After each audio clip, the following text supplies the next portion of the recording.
আমাদের তরফ থেকে যতটুকু ফলো আপ করা আমরা নিশ্চয়ই করব, এবং এই পরিবারকে কথা দিয়েছি 10 দিন পরে দরকার হলে আমাদের 3-4 জন এমএলএর সাথে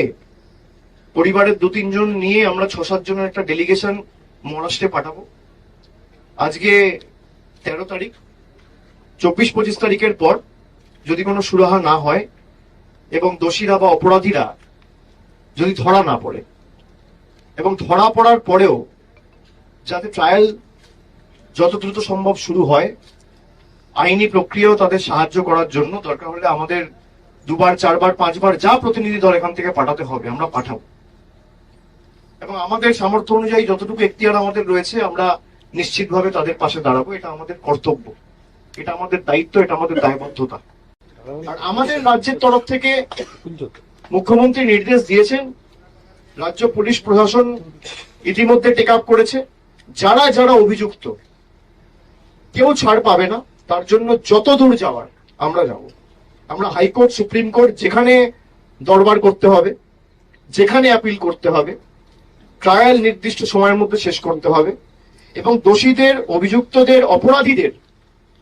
দৃষ্টান্তমূলক শাস্তি আমরা দাবি করছি। তাদের সমাজে থাকার কোনো অধিকার নেই, সে যেই যুক্ত হোক,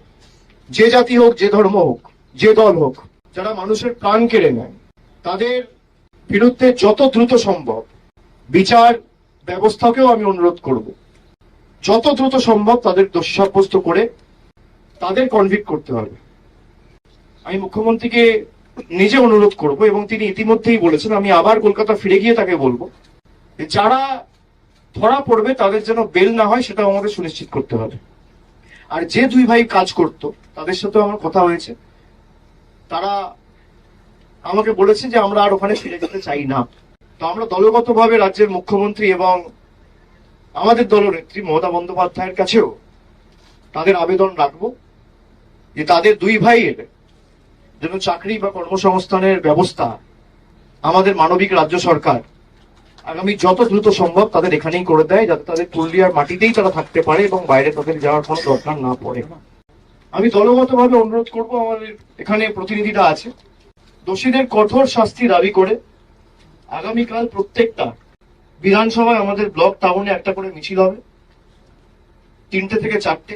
আমাদের